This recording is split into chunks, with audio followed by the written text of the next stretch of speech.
Hey everybody, Email and Coffee with Joy Brooks. It's Technical Snafu Friday, and I'm here with Chad White. Chad, tell us a little bit about yourself. Sure.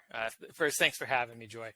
So my name is Chad White. I am the head of research at Oracle Marketing Consulting. We're a global full-service digital marketing agency inside of Oracle. We do a ton of work across all of the digital marketing channels, but we spend probably about 80% of our time in the email channel. So pretty heavy focus on email. In addition to that, I am the author of nearly 4,000 blog posts and articles about email and digital marketing, and I'm also the author of the book Email Marketing Rules, which I'm excited to say is now in its 4th edition as of March. So big milestone for me personally. Yeah, I don't know. Do you sleep? Occasionally, yeah. With a pen and pad in your hand. I have a Post-it by my bedside along with a pin with like the little light bulb like in the tip. Don't you find though that when you do that, that's it? You may as well just get up and rest, get ready for the morning. Because I occasionally will get up, have a great idea, and I'm like, if I write it down, if I turn that light on, I'm done. I'm not going back to bed. Well, again, it's just it's a light at the end of the pen, so it's not a lot of light. But yeah, I know if I don't write down the idea, it's going to be gone. That's a Seinfeld episode where he writes it down and he has no idea what the joke was, and he's asking everybody what the joke is, and nobody can figure it out, and it ends up being something inane. After all, it is Seinfeld. It's Seinfeld, so yes. Yes. So, I first ran into you in Litmus, and that was 2013. So let's do way back before and then bring us up to then and then keep going. Yeah, so 2013 was a big year for me. That was actually the year I published the first edition of Email Marketing Rules. So that was a big year for me. But that definitely was quite some time ago. So prior to that, my email marketing origin story is that I started in journalism. So I was a reporter and a managing editor at Condé Nast and Dow Jones. And especially at Dow Jones, I worked in the division of email newsletters. But even before that, I used email to help cover the folks that we were covering at the time. It was retailers. So I would sign up for retailers' promotional emails. And when they announced, changes and new features, we would then call them up and use that to generate stories. So even then, email was sort of like a part of my life. But the big change came back in 2006. My brother started a blog. This is sort of like the early heyday of blogs, when blogs were like super special. And, being a younger, competitive brother, I was like, well, if my brother can start a blog, I can start a blog. And I started the Retail Email Blog, which I ran for, I think, like 8.5 years. Thousands of posts, and every day, virtually every single day, I would write about what I saw in my inbox from retailers and talk about trends and seasonal changes and everything else. And that was how I got into the email marketing space. Soon after that, I joined the Email Experience Council. I became employee number 3 there when that was just fresh and starting up, and have kind of never looked back. Very quickly got into the kind of consultancy business, and I've had the pleasure of working for some really great brands, including ExactTarget and Salesforce and now Oracle. And you mentioned Litmus, which was also fantastic. So, again, back when we met, I just released the first edition of my book, and now the 4th. After 6 years between the 3rd and the 4th. At the conference. Or maybe Fantastic. They gave me away. It's a collectible now. I can't remember, but I do have a copy of the first version. Yeah, it's in 2006 there was no such thing, no business called email marketing. I mean, it was so small, it was so niche, it was so. What do you do for a living? Type of a thing. That's what I was doing then in 2006. And I was so excited to go to Litmus because didn't know anybody else who did what I did. It was validating. It was refreshing to be with other people that did what I did, that finally understood. To the day that my husband passed on, he had no idea what I did for a living. No clue. And right now, if I were to ask anybody who knows me, other than my marketing friends, they have no idea what I do. Yeah, I don't think my father fully understands what I do either. It's just, I mean, it's email marketing now is being actually taught not only in continued ed, but it's probably a real life part of marketing. When you go into marketing now, they're teaching it. If you go into coding or design, I'm sure they teach it. But then, it's like, yeah, I mean, I wish it was much better, because I've based on what I know, it's actually not really taught in college very much. One of my friends, Jean Jennings, she teaches a class at Georgetown, and email is still like a pretty small part of like even just the one course that she teaches, because she teaches a wide breadth of digital marketing. So it's actually really common for marketers to leave with a degree in marketing and have next to no email marketing knowledge. Even today, which is shocking, when there's entire courses on social media, most of which that knowledge will probably be obsolete by the time you graduate, based on how things change so rapidly in that space. I do find it kind of shocking that email is still kind of disrespected so much as not really even talked about. But I think it's a really great thing for folks like you and I, and for our listeners. If you know a lot about email marketing and all of its nuances and crazy quirks and stuff, your position is pretty safe. There's not a lot of new people coming into the market that have a lot of email marketing knowledge, because it's really still like an on-the-job learning situation.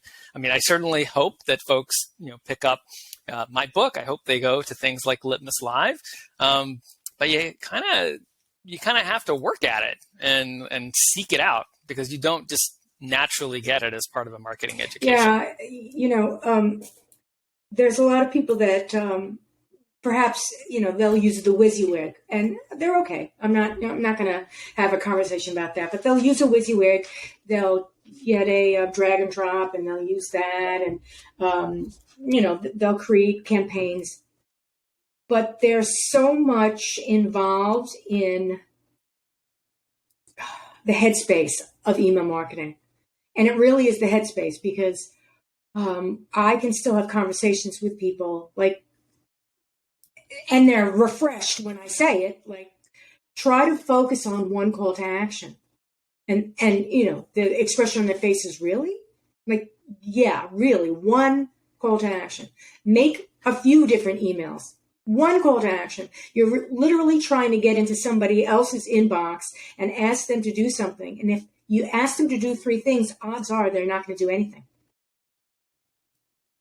No, for sure. I mean, everyone's super busy, and their inbox is a place that's not always the most enjoyable place to go. So people are they're in a hurry and they're reading things very quickly. But you're absolutely right. Simplicity wins. Keeping your message really tight. I like to joke that in the world of marketing, copywriting, the rule is to write out what you want to say, and then cut the words in half, have half as many words. And I like to say that, all right, that's great. That's a great first step. Now, if you want to write an email marketing, cut that in half again. It's just got to be really tight, because you're not trying to paint a giant picture for folks, right? You're just trying to tell them just enough to click through to an app or a website to get even more information. So yeah, simplicity, time and time again, is a huge winner. So just keeping it simple.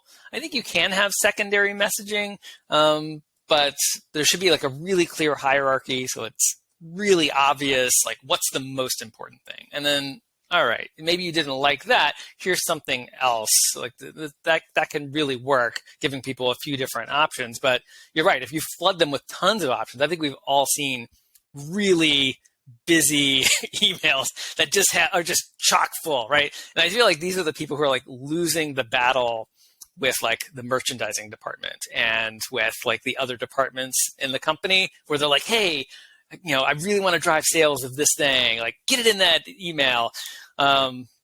Those are really painful situations. Email marketer as like sort of that gatekeeper to demand can really get pressured from a lot of different sides. And you can tell who's able to kind of keep people at bay to the benefit of the subscriber experience and who's not, who's failing in that, because you get these emails that are just, 4 columns of tiny images of products. And it's just that's an eye test, and I'm moving on. I won't say that it's easier for retail, because it's really different. So if you've got retail, you can give them a bunch of different options, because you're just trying to essentially identify behaviors. What are they into? What do they shop for? Once you get that, then you're building your data, and coming from Oracle, it's all about data. So, retail's a little different. Once you go into the business to business side of things, it really becomes a whole different game. And it's work on either end. Like you said, you've got your merchandisers, you've got a bunch of different people saying, put this product in, this one, put this product in, let's have a sale, let's put this product, you've got all these products. Suddenly that email that had maybe 1 sale in mind is now talking about 2 sales, 10 products, etc. But now when you go to the B2B space, it's even more critical to hold the gates, because if you're asking people, sign up for this, or, follow us on LinkedIn. If you're asking them to read the blog, sign up on LinkedIn, go to the webinar, all of these things, that's when you're going to get a mishmash of responses and sale. Business to business, all about sales. Sales is not going to be happy. Yeah, you need to make sure you have a good narrative, like what you're trying to build towards. I think the opportunities in B2B are really interesting in terms of that kind of storytelling and using different CTAs to like nurture people along the way, right? Like we all obviously want to sell something, right? But like not everybody's ready. Either they're not financially in a position, right? It's not time of year, whatever it is, in terms of internal organization and where they're at with budgets, but then also, they may not be convinced, right, that they truly have a problem that they need a solve for that you're offering. And, so there, like things like, like content, and you talked about like webinar signups, things like blog posts and webinars and report downloads and social media, and especially when you pull in social media, all of those things can help kind of warm up a lead and bring, different angles to the story before someone's going to want to like see a demo or talk to a salesperson or something that's, really, a hot lead occasion. There's a lot of ability to like kind of tell that story and respond, right? Listen and respond to what a subscriber is telling you based on what it is that they're clicking on, and what does that indicate in terms of like, their lead score and, their temperature in terms of interest. You said social, and when you pull that in, and that's always, it's difficult for a number of reasons. Sometimes email to this day is siloed. So you've got you've got your different channels out there trying to do the same thing. They're almost competing with each other. And when you go and you have a discussion with the social crew, and you're like, what are you promoting? Where are you going? Let's bring that into email. They're like, you could do that? And to this day, I mean, I must have been saying this. I could be saying this for a good 7 years. Pull it in and drive them, instead of drive them to a landing page on your website, drive them to social post. Start the discussion in an email and get them to, drive them to that post. And it just never flies. Yeah, and I do think we're seeing things start to change. I mean, this like the silos that you're talking about, this siloed behavior has definitely been, unfortunately, sort of the status quo for a long time. But I am starting to see that really breaking down. I think things like customer data platforms, so CDPs, are allowing folks to kind of bring all that data together. I think also, I'm not a huge fan of what MPP has done, but mail protection privacy has really driven, I think, this message home that a lot of brands need to look deeper in their metrics and look past things like opens. And, obviously they're looking a lot more at clicks, which is great, but they're also looking more at sort of that whole customer experience, like what's that engagement across channels. So looking at that omni-channel data in a way that they didn't before when they had tons of opens sort of, right there and in their lap. So I do think that it is changing, and that's a very good thing. I think that's absolutely the direction that the industry is headed in the future. And it's important because, frankly, like consumers already expect us to behave that way. I like to say that, consumers don't engage with channels, they engage with brands. And they, for a long time now, expect that when they go to a store and engage, and have some kind of significant engagement there, they expect, the emails to know that. They expect the SMS messages to know that. If a sales rep calls or support calls, they expect that to be known. And certainly if they call support with a problem, and then all of a sudden they're getting more promotional messages, like that irritates folks to no end and certainly drives unsubscribe. So like all these things are very much, tied together. So I'm pretty bullish on where we're headed, but things like CDPs are going to kind of unlock the ability to act on consumer behaviors that have been established for a decade or more. Marketers, still to this day, I don't know, maybe I'm wrong, we don't understand consumers. We don't think about the way the consumer thinks. And when you just said the consumer thinks of the brand as a brand, as a whole brand. So they're not thinking the emails here and the socials here and the promotions here. They're thinking it's the whole thing. So, the email knows about the promotion, the social knows about the promotion. And when I make the phone call, they're going to know about the email that I just got with the code. They're not going to ask me any questions. The consumer thinks that way. The marketer does not think that way. They're so busy thinking about, well, what's the subject line? Well, let's do an A/B test on the subject line where they're not even thinking about what the consumer is thinking about. The consumer, I've had this discussion with many people and they don't like that I say this. The consumer, I believe, the consumer barely sees the subject line. They see the brand name. Oh, yeah. There's research that proves that it's the sender name that has the most influence on whether or not an email gets opened or not, which makes perfect sense, right? Like, first of all, it's a relationship marketing channel. So, but also like they're thinking about, when they go to open an email, they want to know who it's from, and because they want to know, has that brand generated value for me in the past, right? And of course, have I given them permission in the first place to reach out to me?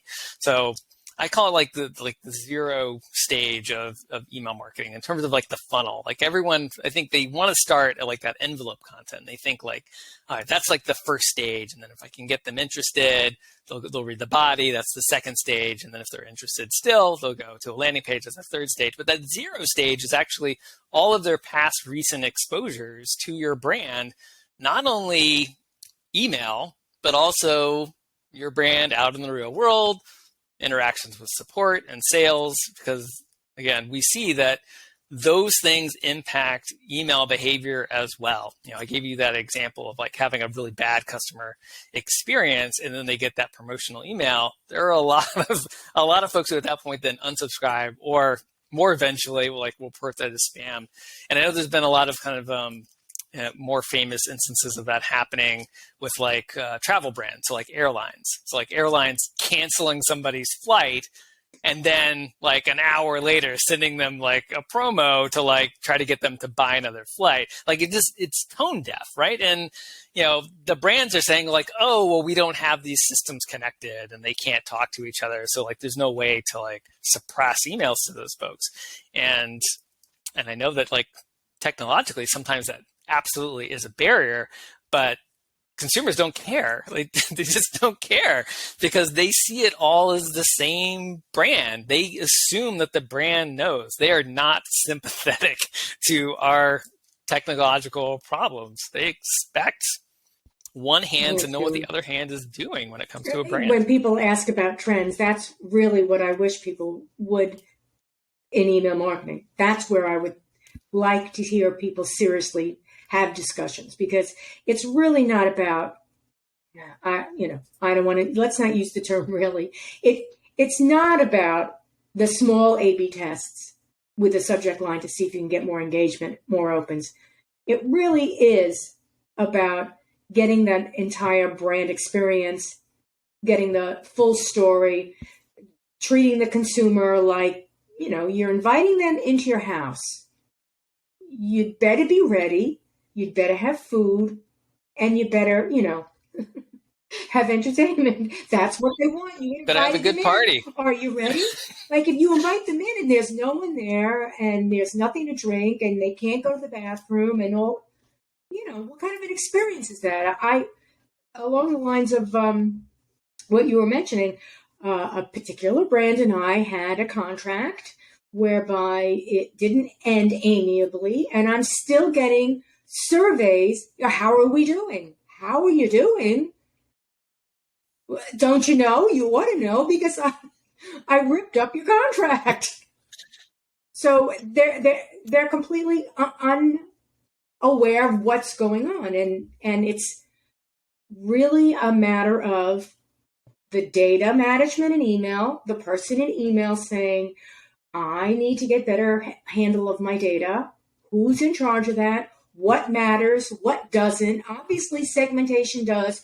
What are we segmenting? To whom are we segmenting? Who are the customers? Who are the prospects? Who's out? Who's disengaged? I mean, all of these things should really be what the email marketer is doing. And as you mentioned before, there's not enough intelligence or they're not teaching that in marketing. And so the person who gets dumped into email marketing has lots of tools and bells and whistles, but doesn't know what the questions are. Yeah, you're making some great points, and you're talking about strategy. And you had sort of said a little bit dismissively before about like folks they want to test like subject lines and stuff, but they're like neglecting these bigger questions. And I think that's absolutely true, in that the strategy comes first, right? You should know what you're trying to do with email. You should know what kind of experiences you're trying to create, and you should understand like what levers you need to pull to kind of steer people in the right direction. So I like to talk about encouraging behaviors that create great customers.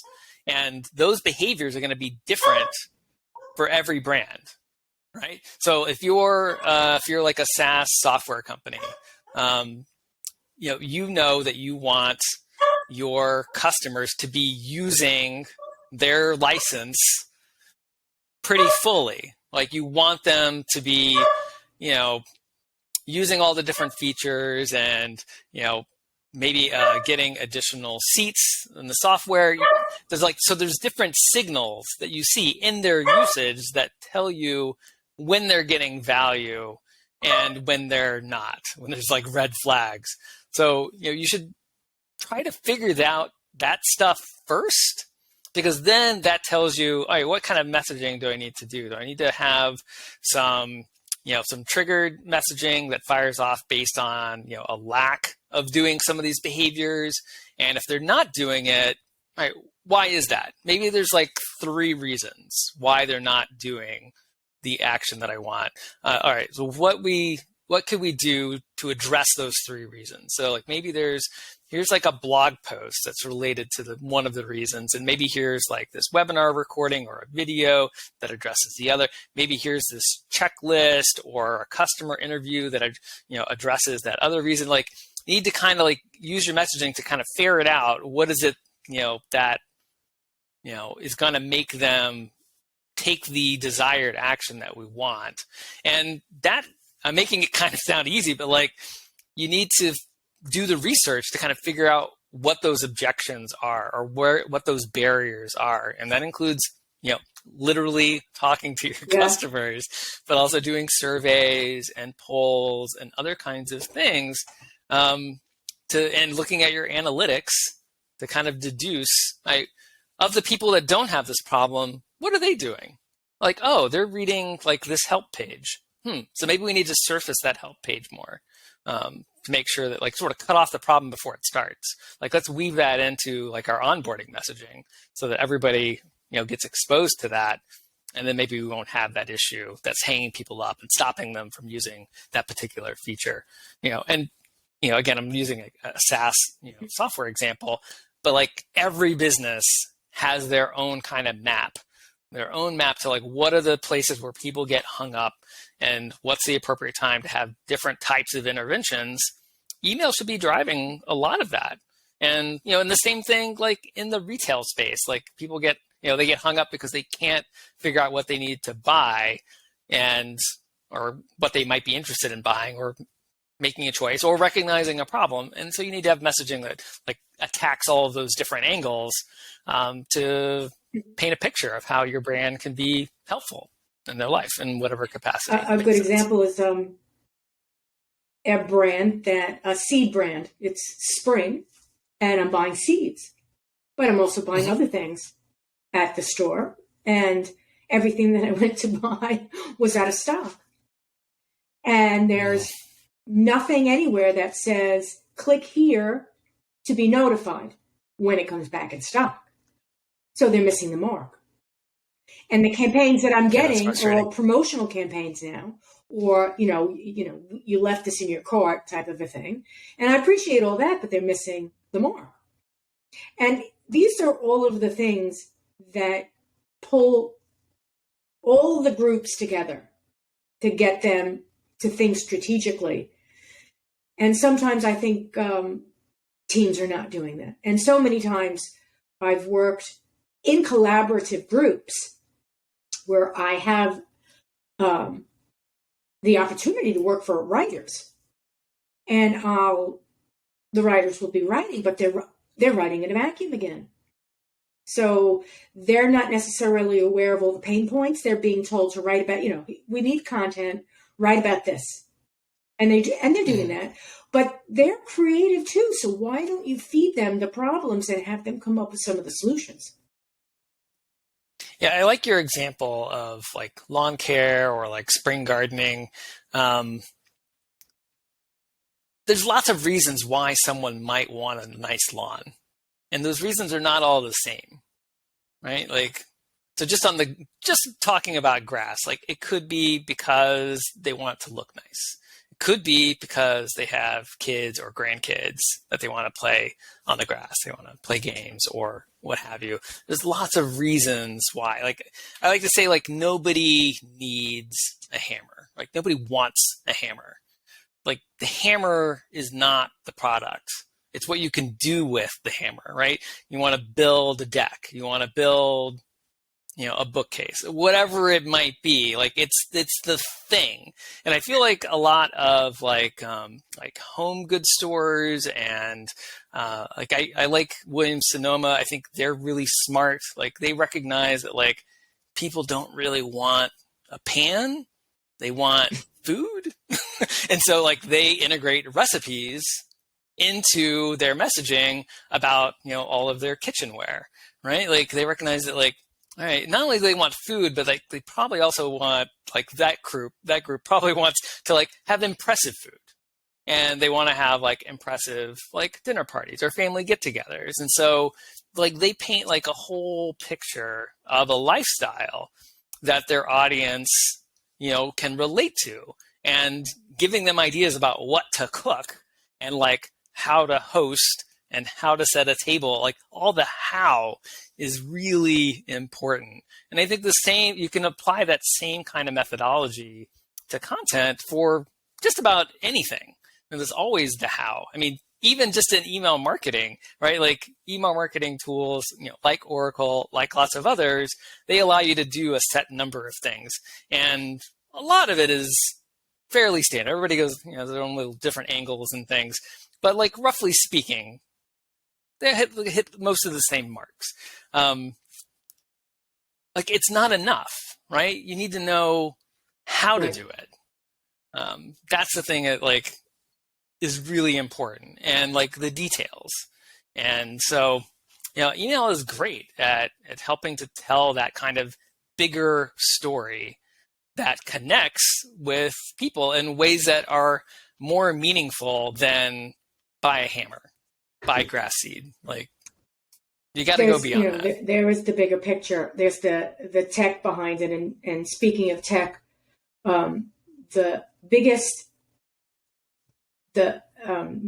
thing for every email marketer who is migrating or launching, onboarding a new client is getting through the hump of, it's going to end up in the spam folder. Yeah, it's going to end up in the promo tab. Well, what are you going to do about it? We're going to have to work on it. It's never going to end. Well, what do you mean? There's no magic wand. It's called trust. It's called content. It's called fortitude. It's called, out of the gate, when you first launch, it's that first email that you send to the client that you say, here's your first draft, please review. And, the first thing they do is they come back and they say, it's in my spam folder. Yeah. Yeah, I know. We're going to have to build trust. Well, how do you do that?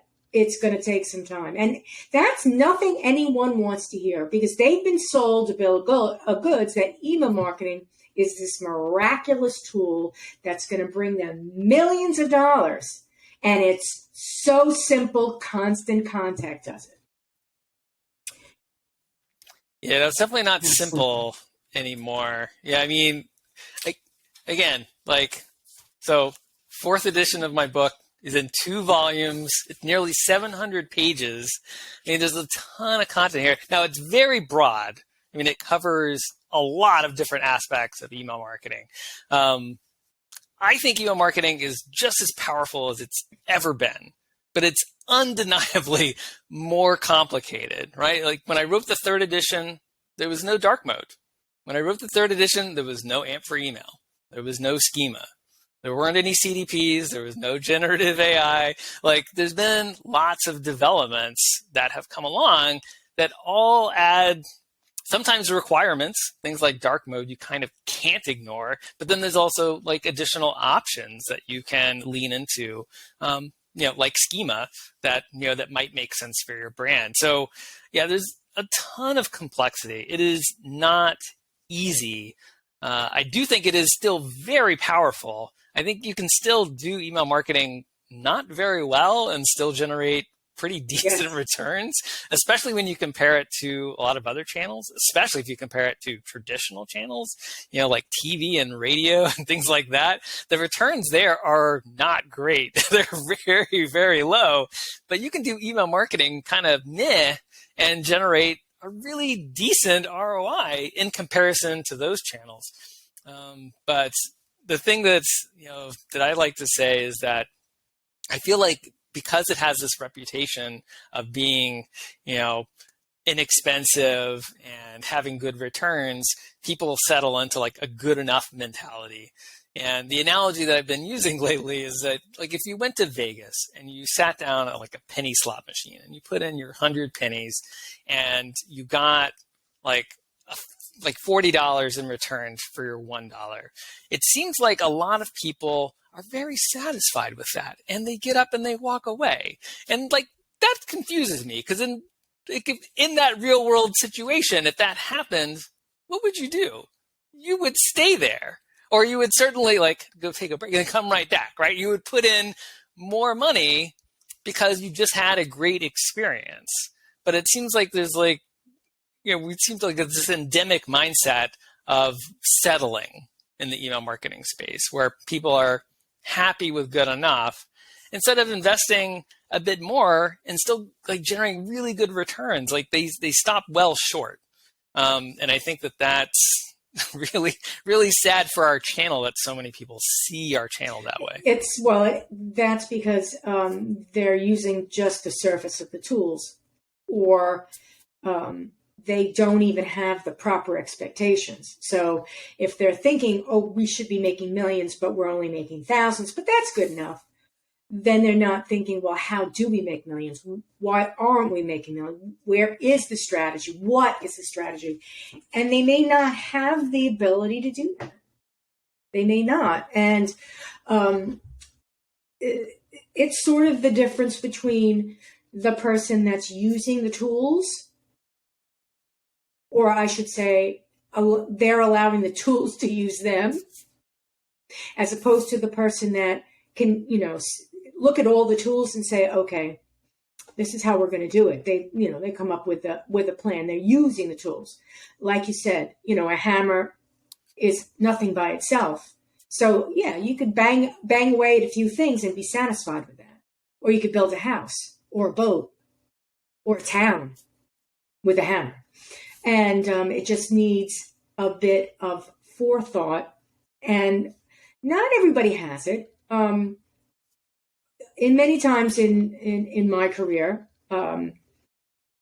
I will work with different teams, and sometimes I'm pushed back because I'm a consultant, and they're pushing back because I'm asking too many questions, and they don't understand why I'm asking the questions. And then another client will be so thrilled because I'm asking the hard questions, and I'm looking and I'm discovering and trying to figure out what's underneath the rock. Let's find what's underneath the rock, because it could be $1 million. And those are the customers that stick with me, and those are the ones that are most challenging. And a business can go through so many phases. So I've been with a company that has almost gone out of business 2 times. And each time we come around. And with each time we come around, email marketing is one of the tools that helps them come around. And it's because it has that power, but it just takes, I've said it in so many different sessions. It's that 3-dimensional chess kind of game where, okay, chess is all about strategy. But when you lay it out on 3 dimensions, your mind goes boom, because there are many different strategies. Many different dimensions. You can come at the same thing. You can make something very simple. Let's just send out a campaign. Let's send it out once a month, and whatever happens, happens. Or you could say, okay, let's take that same campaign, break it up into 4 campaigns, focus on this, that, the other thing. And, and I'd say that, as you said, some of the biggest things that are moving email along, that are making it even more complicated, are that AI, it's that predictive analysis, that the tool is there, but what are you going to use it for? It's not just that it helps you by itself. Oh, well, it will tell us what else they're going to want to buy. Yes, but what else can it do? The CDPs, where now you can really attach to a database and you can really get really rich data. That's not so that you could write Dear John in the subject line. That's not, people will go to personalization and understand. And dynamic content is difficult to deal with. You're like, what, one email is going to serve 5 different versions? Mm-hmm. Well, can't we just do that in 5 campaigns? Yes, you can do that. Yes. But, it gets really complicated where you need the right person. Perhaps I'm saying you need the right person in the job. Not everyone can deal with it. There are automation specialists. There are data specialists. Just like you've got departments, marketing departments with, different channels that are doing different things. Email, bringing it all together, that's tough. That's very difficult. Yeah, you definitely still need specialists in this day and age. One of the things I've been arguing in the 4th edition of my book is that everyone needs to have like a broad appreciation of how things work, So like you can't be a good copywriter, I don't think, if you don't understand email design and don't understand email landing pages. And like you can't be a good deliverability person if you don't understand list building and other aspects of strategy. Like they're all kind of tied together. You know, you can't kind of like just concentrate on one thing. But that's not to say that we don't need specialists, that we don't need folks who are really good at email coding. We totally do. So, at least certainly some brands definitely need that. And we certainly need folks who are, you know, specialists in deliverability. We have a great email deliverability team here at Oracle Marketing Consulting, and you know they get deep in the data, you know, to help, you know, not only fix problems when they arise for our clients, but also to keep them out of trouble. It's sort of constant monitoring and looking out for when, hey, like looks like these numbers are starting to turn, you know, at Gmail or at Yahoo or what have you. Like, hey, we need to make some adjustments. You know. That's still really vital. But I do think, again, sort of in this age, it really behooves everybody in the email marketing space to really understand and have an appreciation for all of the other elements that are going on.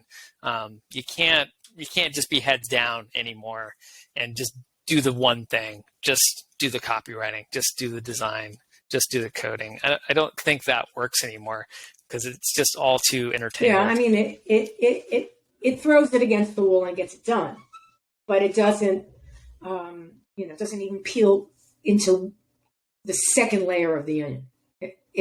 You know, it's just, you know, I've got an email marketer. They're doing the email marketing, and I'm happy, type of thing.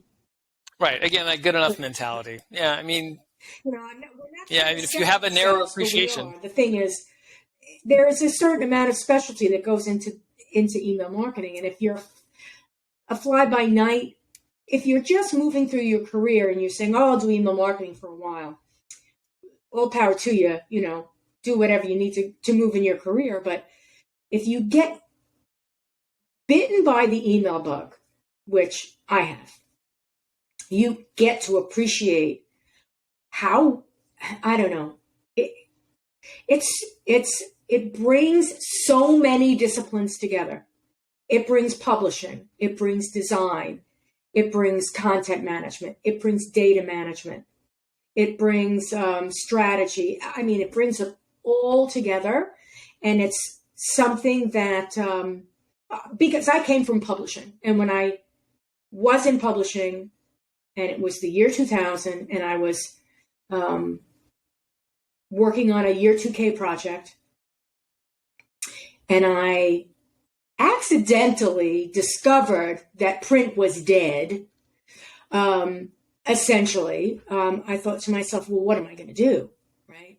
And that I fell into email marketing within 6 years after that was opportunistic, but it took everything that I was doing in print, fortunately for me, and carried it forward. And that I was inquisitive enough to ask the questions, because I also have a degree as a classicist. So I know Latin, I know Greek, and I dig holes to find stuff. That all of these transferable skills oddly landed me into email marketing with a wild appreciation for the discipline. And I've never gotten bored. If you're bored with email marketing, you're not doing enough. That's the truth. Yeah. No, I get really irritated when I hear people talk about how like, oh, email marketing is old and like it hasn't changed in a long time. That just tells me that they don't know anything at all about email marketing, because it's changed just so much. Again, I rattled off like things that have changed like just in the last 6 years since the third edition of my book, things like dark mode and schema and AMP for email, and like all these really new things. I think that's one of the great things about email marketing is that it's a little bit of a chameleon, and that it's constantly sort of evolving and absorbing things from other channels. You know, it's always getting more sophisticated, more nuanced. I mean, you mentioned personalization and how long ago, when you said personalization, that was a code for first name mail merges. 15 years ago when someone said, "Oh, this is a personalized email," that's what they meant. They meant that the person's first name is in there. Isn't that amazing? And we still talk about personalization, but it doesn't mean that anymore. It means really advanced, deep stuff where you're trying to demonstrate that you understand your subscriber on a much deeper level in terms of, their past behaviors, what that might predictively mean about future behaviors, and on and on. So that's a thing that started way over here and now has evolved into this much bigger animal that's very nuanced and very powerful. And we've had sort of a lot of things like that, where email evolves over a period of time, just in a single area like personalization, where it's undergone, radical changes. And, I mentioned, generative AI, that down the road probably has some significant impacts on personalization too, or we could do pretty radical things that we can't do today. I'm a little bit of a short-term skeptic, but long-term optimist when it comes to generative AI. I think we have to really prove out that the things that generative AI can do will actually move the needle, or that we need it to actually do things that we can't, that we genuinely can't do today. So on the image side, I think there's more clear benefits, whereas on the text side, I don't know that we need generative AI to do the personalization in our messages. I feel like we already have really good tools to do that. I feel like actually the priority today in terms of personalization, as we've sort of already touched on, is the data. Getting the data in the right place, getting it clean, getting it actionable, getting it as close to real time as possible. I feel like that's the focus. And, in that regard, this talk about generative AI personalization is a little bit way ahead of where marketers really are. Certainly. The issue with data is a double-edged sword. So you've got people saying, these are my privacy rights, and I don't, I don't want anybody invading my privacy. And then again, I'd really like to see an experience unfold where, you're selling the things that I want, because I don't need a widget. I just bought 2 widgets. Don't be selling me any more widgets. People that make light or freak out, they say, all you need to do is talk about a particular product on your cell phone and suddenly it's in your feed. And isn't that amazing? How is that happening? My cell phone's listening to me. Isn't that creepy? Oh, that should be against the law. But in the same breath, they want that personalized experience. They want that relationship with the brand that they love, to know, what, give me a discount on sneakers in the summer, because that's when I'm buying a new pair of sneakers. Don't sell me, maybe boots too. Maybe in the spring, give me a discount on boots, because I'm going to buy this particular past year's boots for next year. They're going to go in the closet, but you're going to give me the pair of boots that was very expensive at a discount. Think about these things. And the only way to know that is to know where you are, what you purchased. Do I need 3 pairs of boots? The thing with mattresses, you buy a mattress. What are the odds you're going to need another mattress in a year? Not bloody likely, right? So don't send another email about discount on a mattress. Send something else. You know what I just bought. Yeah, or you have to know that that's a household with many members. Exactly. Because then there's some potential there. But yeah, you're absolutely right in that consumers, and this is not new. Survey after survey for over a decade now, if you ask people, do they want stronger privacy protections, they say, absolutely, I do want that. And if you ask them in the very next breath, do you want more personalized messages from brands, better ads, better emails, and so on and so forth? They're like, yes, absolutely. So in their mind, these are not different sides of the same coin. They don't see it that way. They see it, I don't know, they don't connect them in the way that marketers I think often do kind of connect them. But I mean, I think, but like that's not going to stop. Like consumers still want both of these things, right? They're still, going to turn on MPP. They're still going to use, browsers, that don't allow third-party cookies. And eventually that won't even be a choice, which is fine. But at the same time, they're going to expect brands to know them and be able to personalize experiences. And that's so first-party data, get much third-party, second-party data. Okay, I get that. First-party data. Yeah. And the email marketer, nobody's sitting around going, oh, did you see what John Smith bought? Nobody knows who John Smith is, and nobody cares. Yeah, but we certainly have abused third-party cookies. Certainly the advertising space. I mean, I feel like it's less email marketers and way more the ad space when it comes to third-party cookies and all that kind of shenanigans. But we have like weak privacy laws here in the U.S., and there's no doubt that those have been abused. But for brands, I think the thing they need to focus on now is getting really good at zero and first-party data. And there, email marketing could be a tremendous boon, along with things like loyalty programs, because you have tons of opportunities to ask your subscribers questions, do polls, do lifestyle quizzes, and other types of progressive profiling to get zero-party data out of them. And then obviously, it's a treasure trove of first-party data if you pay attention to what they're clicking on and make some inferences from that that you then explore in future messaging. So, there's sort of a growing chasm between like the right and wrong way to collect data and to use data here in the U.S. And I don't see that as changing. That's one of my 4 predictions at the end of the 4th edition is that, privacy is going to continue to grow in importance. And it's going to be, I think eventually we're going to have new national privacy legislation here in the U.S., which is, in my view, long overdue. We're like very much disconnected from the rest of the world and with our policies. But I think we're also going to continue to see a lot of platform privacy changes, like things like mail privacy protection and the phase out of third-party cookies, and things like that will also change, where a lot of platforms are going to be competing, on the privacy protections that they have baked into their products. Yeah, it's like in today, when you get that LinkedIn connection and they immediately come down and they want to sell you a list or some such nonsense, and you're thinking, really? Today? Now? I thought that was over and done with. And then when you get the client that says, oh, we can get a list. It's the easiest thing. No, that's the hardest thing. Thank you very much. That's right. Definitely the hardest thing.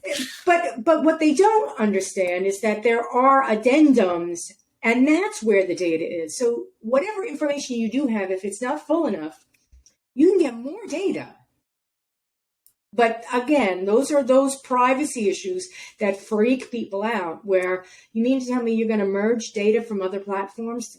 That's what Google does. That's the money in Google.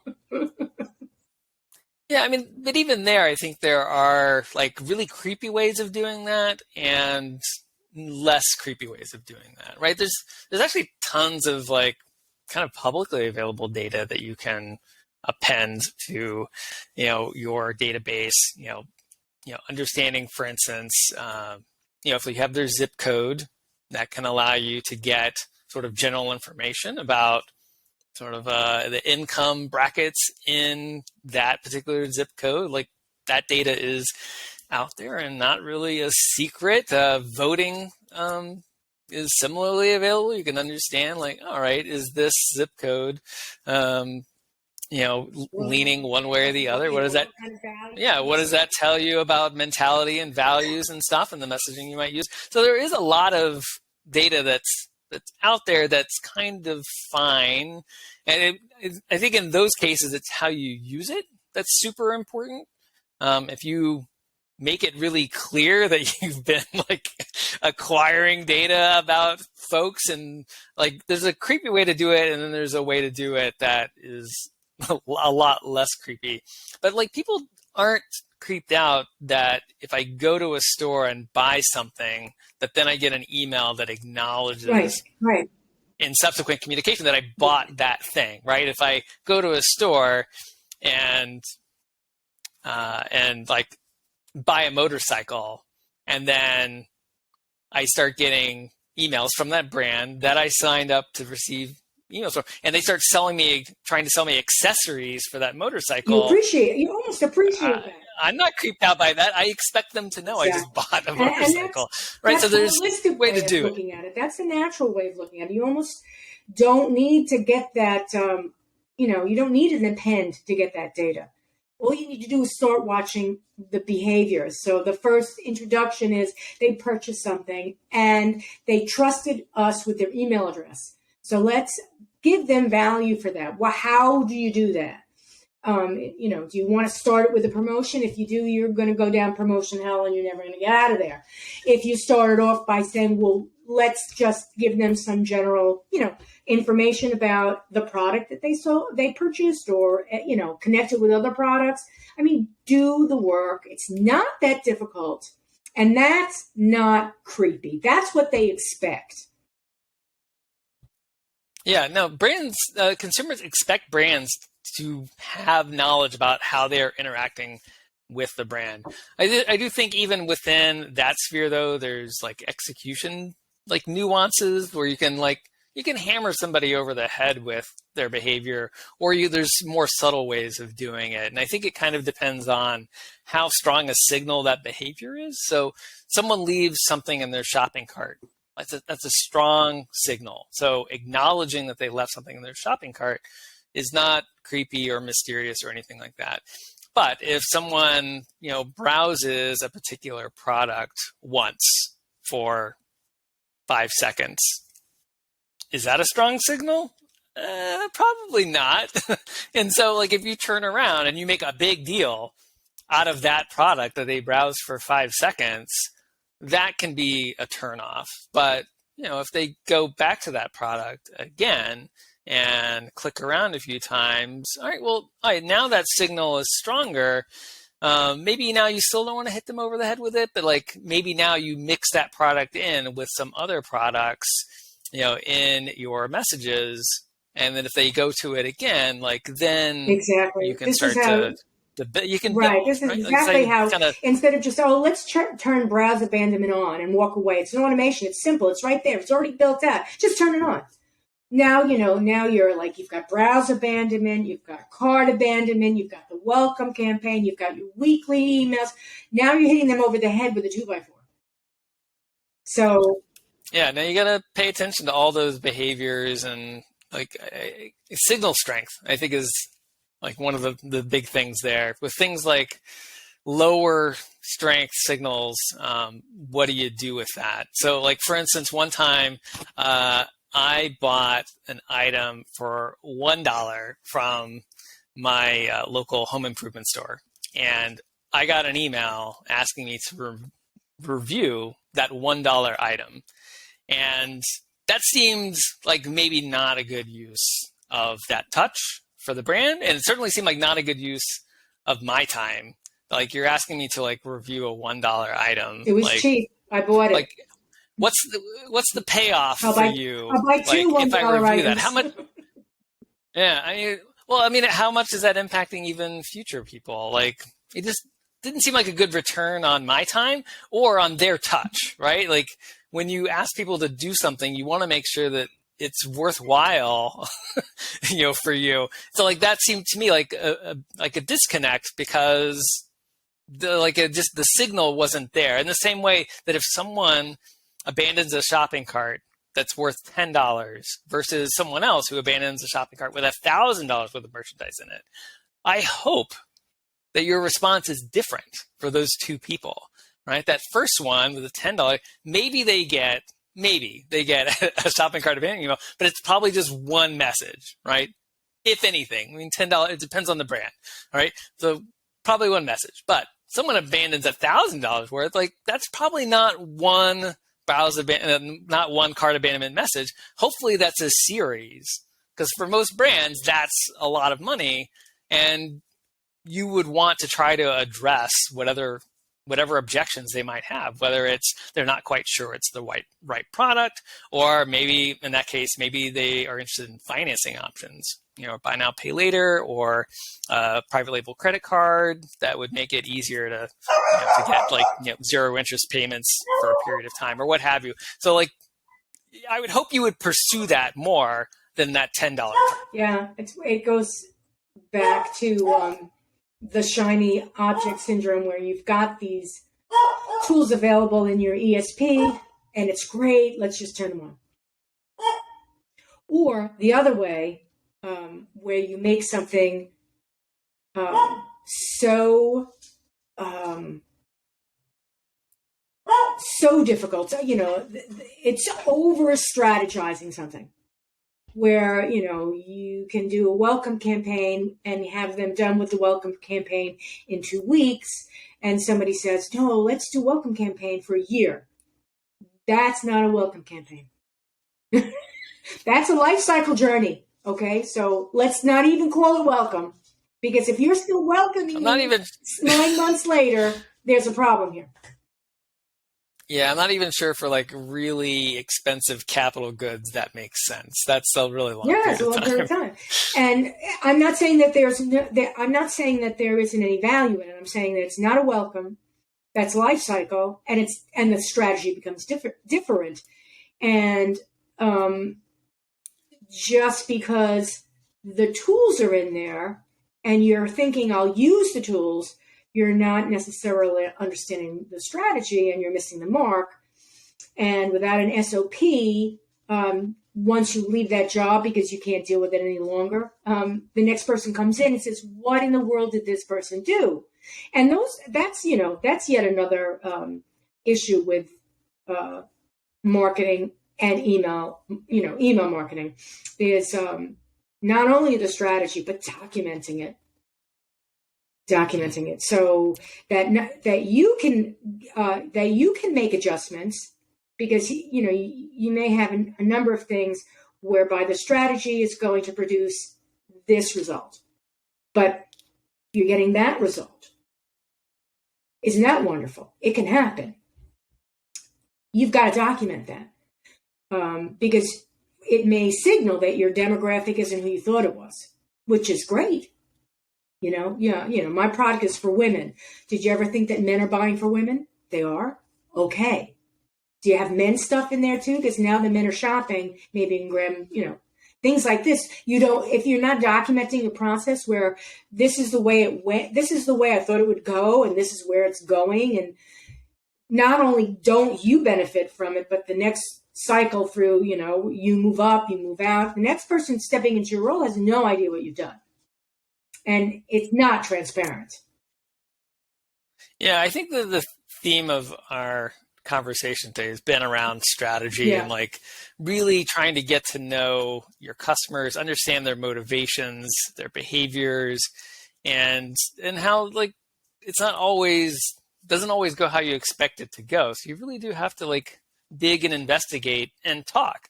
Certainly use your analytics, pay attention to what's happening there with the data you have coming in to the best of your ability, given certain, technical constraints you might have, but then also, definitely talk to your customer, do focus groups and do surveys and try to better understand from them, what they like, what they don't like, how they operate, what various behaviors mean, so you can build a good strategy and evolve that strategy over time, because it's not a one-time exercise, right? And I think everyone kind of figured that out early in the pandemic. They had to like reboot their entire strategy around their messaging to make sure they were then aligned with this brand new consumer that emerged from all the stresses of the pandemic. And, and as we've come out of that, again, consumer behaviors are different, certainly with the economic downturn and a lot of anxiety there. Consumer behaviors are changing. So there's a constant effort to like stay aligned with our consumers and understand what they want from our brand and how they want to engage over time. So I think that's the punchline of our whole conversation. I think so too. Being really committed to that ongoing customer, engagement and really trying to understand who they are, what they want from you, and then how can we reflect that in our Having strategy. that relationship, that loyal relationship with the customer, where they used to walk into the store and, hey, Mr. Smith, how are you? How are the kids? Type of a thing. We do the same thing with email marketing, but it's just at a different level, and it can be done. That's right. Well, as you said, it was all about strategy. I really appreciate you coming by and having this 7-layer cake discussion. Thanks for having me. I appreciate it. Not a problem. Anytime. When people are looking for you, on the web or, where can they find you? Yeah, so you can find me at emailmarketingrules.com, and you can find me on Twitter and LinkedIn and Mastodon at Chad S. White. There you go. Well, it's been a pleasure. I Likewise. hope you have a lovely weekend. You too. Thanks so much. And there you go. It's a wrap. Take care, you all.